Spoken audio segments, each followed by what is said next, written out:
Boa tarde, como está você, Marcos Belani? Que inveja de você com esses braços de fora. Opa, aqui está frio também, mas só à noite. De dia, boa tarde, de dia faz calor. Aquele calor parecido com calor de deserto, né? Aqui o centro-oeste. Sim. Mas tá bom, tá? Agora pela manhã tá uma temperatura boa, tá tranquilo. Como você falou no off para mim aqui, o que não está tranquilo é a questão da política. Eu estava falando de clima, eu falei para ele que aqui em Curitiba está um frio cortante. Eu disse, olha, Gilson, eu acho que a temperatura daqui a pouco as coisas se amenizam. O nosso problema realmente é político. E a gente vai falar hoje do Ministério Fake, do Ministério para inglês ver, conforme o nosso amigo aqui colocou no título do artigo dele de hoje. E eu quero que você fale para nós, e quando a gente pensa que não vai piorar, ainda piora. Eu não sei, eu fico com uma impressão aqui, Marcos, que foi que foi cinismo, que foi assim, uma provocação, porque foi assim, ele recriou esse ministério de uma forma humilhante. Eu quero que você conte para nós aqui por que ele criou, né, para fazer uma dança da cadeira, e qual é o deputado que ele queria assentar no governo dele. É com você. Ô, Gil, se o Bolsonaro ele está enredado cada vez mais pelo centrão. Então, essa nova mexida no tabuleiro ministerial do governo Bolsonaro, ele empodera mais ainda o centrão. Agora, nessa movimentação das cadeiras, nessa troca de cadeiras, ele colocou o senador licenciado agora, deve ser nomeado de hoje para amanhã, senador Ciro Nogueira, que é do Centrão, que é apresentado. Ontem eu vi uma reportagem, vi uma matéria na CNN apresentando o Ciro Nogueira como uma figura exuberante, um articulador político. Não é nada disso, isso é uma bobagem. Eu me lembro de uma candidatura do Ciro Nogueira à presidência da Câmara, com um discurso pífio, um discurso completamente sem conteúdo. Também. Ele na condição de candidato a presidente da Câmara, eu não me recordo o ano. Então, o Ciro não tem essa importância, não. O que tem importância no plano da acomodação, no plano das articulações, é o Centrão como grupo político que dá sustentação ao governo Bolsonaro no Congresso Nacional, na Câmara e no Senado. Então, nesse movimento, o presidente acomoda o Centrão, colocando o Ciro Nogueira, o senador Ciro Nogueira do Progressistas do Piauí, na Casa Civil. E aí para isso ele faz outros movimentos. O movimento seguinte foi tirar o deputado licenciado Onyx Lorenzoni da Secretaria-Geral da Presidência da República e alocá-lo numa pasta que ele recriou, que é a pasta do Trabalho e Previdência.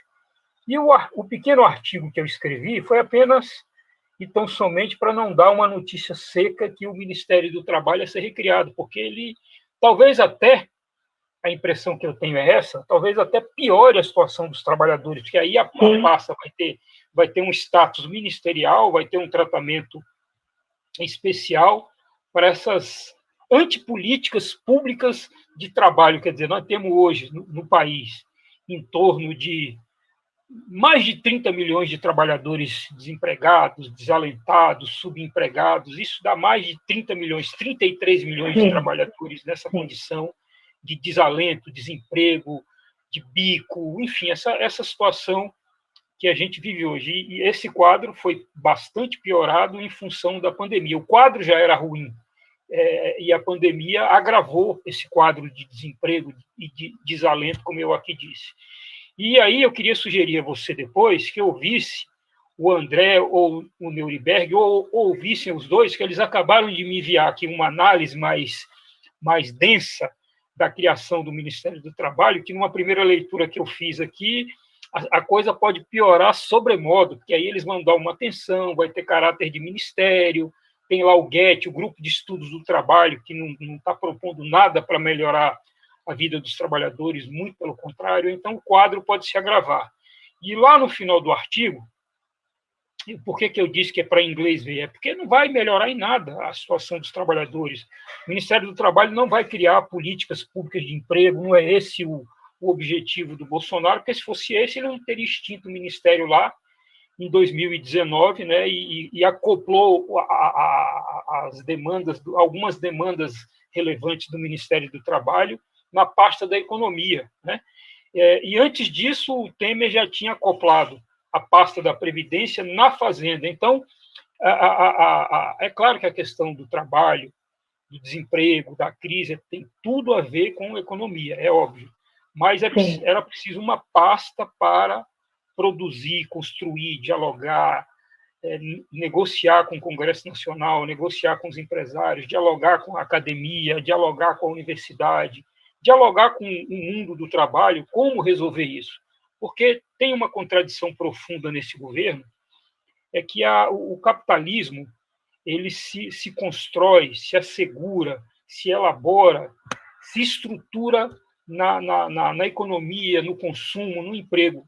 Tudo que nós não temos. Então, é uma baita de uma contradição. Então, o governo, para onde se mexe, cria um problema. Nada desse governo nós podemos dizer que é interessante para resolver os problemas estruturais do país. Até pelo contrário. Eu queria finalizar essa primeira reflexão comentando aqui o seguinte: o Bolsonaro será também derrotado pela pandemia, porque ele deixou de fazer o óbvio. Bastava seguir as orientações da Organização Mundial da Saúde na questão do combate à pandemia, as coisas básicas, o isolamento, o distanciamento, o uso de máscara, álcool em gel, essas coisas básicas. O mundo fez isso. A Europa já está começando a voltar a uma certa normalidade, a Alemanha, a Inglaterra, os países mais desenvolvidos que combateram a pandemia de maneira objetiva, de maneira científica, de maneira clara. E o Bolsonaro fez exatamente o inverso, tentando, com aquele discurso tolo, maluco, treslocado, de que a economia não pode parar. Se a economia tivesse parado um mês e o Bolsonaro tivesse comprado vacinas a tempo, o Brasil agora estaria voltando a uma certa normalidade e a economia voltaria a caminhar com certa naturalidade, porque depois da pandemia nada vai ser natural, nós vamos ter que continuar usando máscara, vai ter que ter mais cuidado, essa coisa toda. Dizem, inclusive, que a pandemia, que o coronavírus vai virar uma doença em que ano após ano a população vai ter que ser vacinada para não acontecer o que aconteceu, essa tragédia de oficialmente, mais de 550 mil mortos pela pandemia. Então, Gilce, essa é a minha avaliação inicial da criação do Ministério do Trabalho e Previdência. Esse ministério também, Marcos, ele tem um orçamento importante, né? Ele tem um orçamento importante que a gente tem notícias que, na verdade, colocaram lá o Lorenzoni para poder fazer uma dessas cadeiras e colocar o Ciro Nogueira onde ele queria colocar, mas esse recurso se mantém lá no Ministério da Economia, não vem junto para cá com o ministro. Não sei se você confere, é o que a gente tem acompanhado por aqui. Fazendo também uma reflexão sobre o que você disse, tudo que eles fazem realmente, a gente não percebe nenhuma ação em benefício da população brasileira. A começar pelo que você falou de uma forma muito simples há pouco, que a economia ela precisa girar. E tem que ter o quê? Dinheiro no bolso das pessoas. O que tem sido feito para colocar dinheiro no bolso das pessoas? Tem sido feito um movimento ao contrário, é um auxílio emergencial que atinge menos pessoas, com um valor menor do que o ano passado. É um salário mínimo que atinge 50 milhões de brasileiros e que está sendo desvalorizado, vai ficar 3 anos num valor, um patamar que pode ser menor do que o INPC. Não há uma política de geração de emprego e renda. Então, a gente não consegue entender aqui, não sei se ainda é ingenuidade, Marcos, mas esse governo, ele é ineficiente ou faz parte de um plano de desconstrução? Qual é a tua opinião a respeito? Eu acho que tem um plano de desconstrução, de destruição, e é ineficaz, é um governo ineficaz. Inclusive porque a figura do Bolsonaro é uma figura inapetente, é mais do que incompetente. O Bolsonaro foi a opção da elite econômica brasileira para derrotar o Lula, o PT, que fazia, que no plano da economia fazia um governo liberal. Então, assim, é uma coisa tão maluca, tão distópica, que beira a incompreensão. A recriação do Ministério do Trabalho não tem nenhuma estratégia por trás disso. É apenas recriou a pasta apenas para fazer uma acomodação ali, para ajeitar o centrão na esplanada e articular, manter a relevância do centrão no apoio ao presidente Bolsonaro. Porque quem sustenta hoje o presidente Bolsonaro na presidência é exatamente o centrão. O centrão tem a presidência da Câmara, tem a presidência do Senado, e agora tem a Casa Civil e outros cargos na esplanada dos ministérios, do Ministério das Comunicações, enfim. Sim, então, estratégicos. Então é interessante isso, Gil, se a gente precisa avaliar isso, é que o governo Bolsonaro é um governo inapetente, um governo sem nenhuma estratégia, o Bolsonaro é uma figura surreal, né? O comportamento do Bolsonaro, as características deles. Veja, nós não temos plano para nenhuma área relevante do país. Não temos plano para a economia, porque o plano da economia é esse do Guedes, esse projeto neoliberal genérico, assim, é destruir, privatizar, por exemplo. No momento de crise energética, o governo vai lá e privatiza a Eletrobras, né? Qual foi a discussão que o governo fez com o Congresso para privatizar, por exemplo, os Correios? Eu estava atualizando essa informação apenas para mostrar que o governo não tem estratégia em nada. O governo encaminhou o projeto de privatização dos Correios e o projeto está lá numa comissão especial. Antes passava por 5 comissões e o governo não fez discussão em nenhuma dessas comissões da Câmara, né? E a alegação, alegar que é por conta da pandemia, é falso, porque nós estamos aqui dialogando, estamos conversando, estamos sobre pandemia ainda. Inclusive, nada que o governo fizer alegando dificuldades pela pandemia será justificável, porque o governo agravou a pandemia, o governo fez tudo para agravar a pandemia, sob a liderança do presidente Bolsonaro. Então, assim, eu acho que o Brasil se desorganizou completamente com a eleição do Bolsonaro. Quer dizer, a crise começou lá em 2013, a Dilma foi reeleita em 2014, começou um segundo mandato com a agenda do candidato derrotado, que foi o Aécio Neves. Vocês vão lembrar, que todos vão lembrar, das medidas provisórias 664, 665, tratando lá de mudanças na Previdência e outras áreas, né, da economia.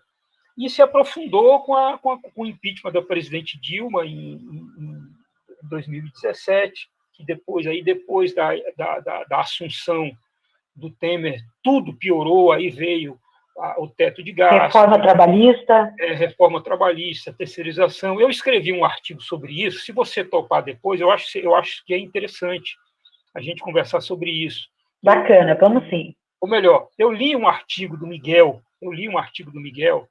em que ele fala sobre que a reforma administrativa é pior do que a reforma trabalhista, e eu concordo com ele, porque, apesar de todas as dificuldades, um trabalhador desempregado pode, se ficar doente, ele pode ir para o SUS e se tratar.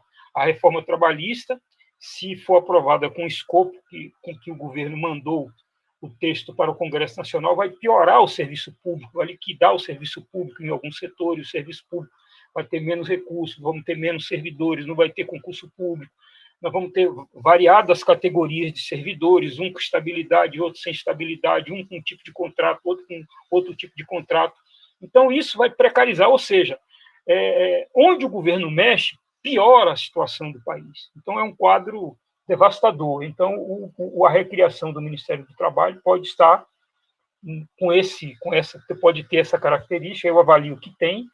E eu acho agora que os trabalhadores, o movimento sindical precisa ficar com as barbas de molho, que pode vir com esse novo ministério, né, que foi extinto em 2019, com a vitória e posse do presidente Jair Bolsonaro, e a sua recriação agora em julho de 2021, as coisas podem piorar sobremodo. Precisamos ficar atentos, mas essa é a ideia de trazer você aqui para a gente conversar, para os trabalhadores ouvirem e refletirem. A gente já falou aqui um pouco sobre a reforma administrativa e tudo que ela pode nos trazer de mal, porque ela vai além da saúde, ela vai envolver na questão de educação, de todas as políticas públicas, que mal ou bem estão funcionando. É interessante, como você falou, o propósito de desconstrução. As coisas, pelo menos, estavam funcionando, não era 100%, mas ele consegue paralisar por tudo que passa. Para a gente fechar aqui, eu quero aproveitar a sua participação, tem um assunto que está aí na mídia, e eu queria que você falasse, desse seu pitaco aqui para nós, que é sobre essa história aí do semipresidencialismo. Isso o que é? É mais um neonzinho na sala para tirar a atenção do que está acontecendo? Como você avalia aí essa proposta que o presidente Arthur Lira tem falado com certa frequência? A gente tem acompanhado isso na mídia. Olha, eu acho que esse debate do semipresidencialismo tem dois aspectos. O primeiro desses, é o fato de a gente estar em recesso parlamentar. No recesso parlamentar, o debate político, a atividade político-institucional cai aí entre 80% e 90%.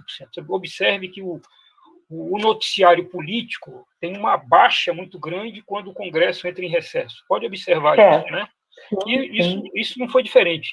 Então, isso está no anedotário aqui de Brasília. Quando o Congresso sai em recesso, aí surgem uns temas assim completamente fora da realidade, fora da pauta. Esse é um aspecto. Eu acho que isso é um anedotário, é uma coisa sem menor, sem pé e sem cabeça, né? O Congresso não está discutindo isso. Não é esse o problema brasileiro. O problema brasileiro é a pandemia, é o problema da vacina que não foi comprada antes, é o morticínio em massa da população brasileira, mais de 550 mil brasileiros e brasileiras mortos, o auxílio emergencial pífio, que o governo não. E agora o governo não quer discutir a implementação de um auxílio melhor, que inclusive deu uma melhorada na economia naquela primeira fase lá, em 2020 e tal. Aí surgem essas coisas. E o segundo aspecto, eu acho, que é uma espécie de ensaio, assim, a direita, essa turma aí do Centrão, o presidente Bolsonaro, falando... Bolsonaro nem tanto, até porque ele não entende desse assunto, semipresidencialismo. Aí com o Lula na corrida presidencial, o Lula na frente aí nas pesquisas, aí vem esses assuntos, entendeu? Eu acho absolutamente fora da pauta, semipresidencial. Isso vai resolver o quê, do ponto de vista dos problemas estruturais brasileiros? Você vai ver que esse tema vai sair da pauta quando o Congresso voltar a próxima semana. Eu acho absolutamente sem sentido esse debate nesse momento. E não é sério. O Brasil já fez esse debate lá na década lá na 1983. Sim. Se eu não estiver enganado, quando 93, desculpa, acho que foi 93. Agora não me recordo. Enfim, mas já discutimos isso, sim, e optou-se pelo plebiscito, optou-se pelo presidencialismo, e como você falou, realmente a discussão não é a forma de governo. A discussão é a gente ficar de olho em quem vai nos governar, quais são as propostas de quem vai nos governar, porque o ano que vem tem eleição, eu tenho participado que diariamente.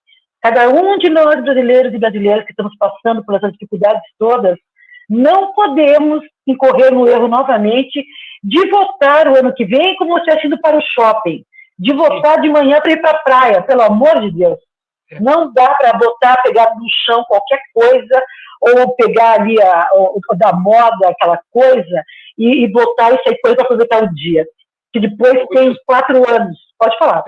Deixa eu só comentar um dado relevante do debate político que eu acho que é importante. Eu estou, por dever de ofício, tenho que acompanhar diuturnamente o debate político.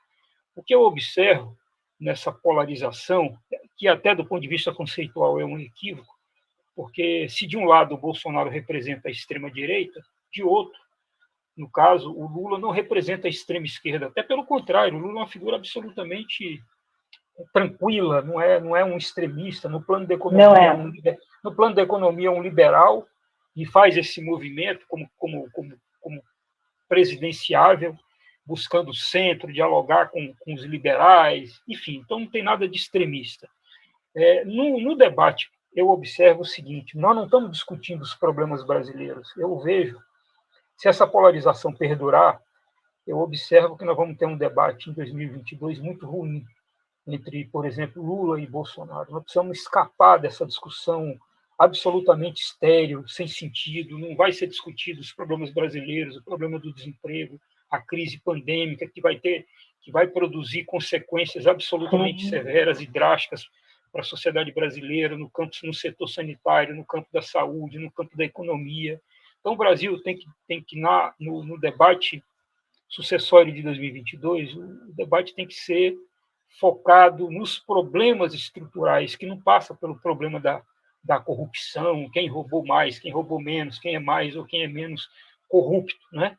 Então, eu avalio que os candidatos, todos os candidatos, não apenas Lula e Bolsonaro, que polarizam o debate, e um retroalimenta o outro, né? O Bolsonaro faz tudo para o Lula ser candidato, e o Lula faz tudo para o Bolsonaro ser candidato também, eles ficam nesse entrechoque, e aí nós não temos um debate na sociedade brasileira sobre os problemas estruturais nacionais, né? Isso é muito ruim. Então, o movimento sindical, os sindicatos precisam ficar atentos a isso e propor pautas aos presidenciáveis fora desse falso debate da corrupção, essa loucura distópica que nós discutimos frequentemente.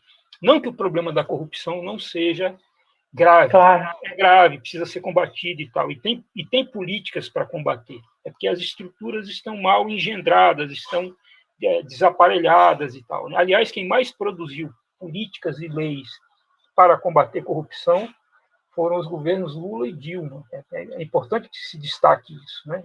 O governo Bolsonaro não produziu nenhuma política, não criou nenhuma política, não elaborou nenhuma política para combater corrupção, né? Então, o debate não pode ser esse. O debate é sobre emprego, desemprego, economia, estrutura, educação, saúde, infraestrutura, ou seja, os problemas estruturais da sociedade brasileira. Eu penso que esse é o debate que a gente precisa fazer e escapar de todo jeito dessa loucura distópica que o Bolsonaro promove. Por fim, eu quero dar um exemplo do que eu estou dizendo. Alguém acredita que o problema brasileiro é o voto impresso? Alguém acredita nisso? Quer dizer, alguém em sã consciência está perdendo tempo brigando por ter voto impresso? Não. Só quem briga por isso como uma espécie de enxombração é o Bolsonaro e o bolsonarismo. Não há nenhum indício de que houve fraude nas eleições com a urna eletrônica. O Bolsonaro faz isso, pauta o debate, mas assim, acho que as pessoas já perceberam que não é isso, que não é esse o debate, então ele fica com essa enxombração.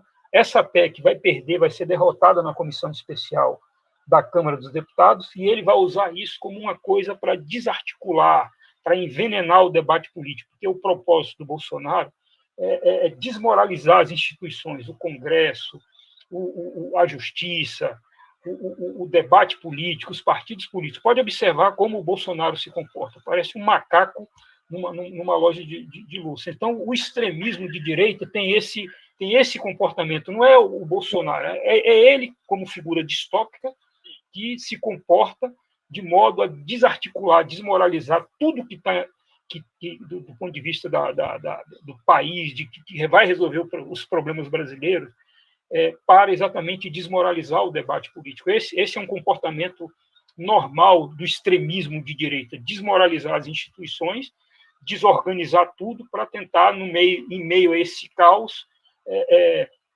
se projetar. Então, acho que é importante que a gente se preocupe com isso, que a gente fique atento para isso e não percamos o foco do debate político, Gilce. Show, bem bacana. Obrigada, tá, por nos ajudar aqui com essa reflexão. É importante que a gente realmente dê atenção, coloque foco, porque é necessário. A gente precisa, dessa dispersão toda criada pelo macaco na rocha de cristais, nós precisamos chamar atenção para a população, para que eles olhem para a direção que pode trazer conforto para a gente, trazer condições de dignidade. É o que a gente está precisando agora. Marcos, obrigada e até o próximo encontro. Valeu, amigo. De nada, Gilson. Um abraço a todos vocês, você em particular. Obrigada.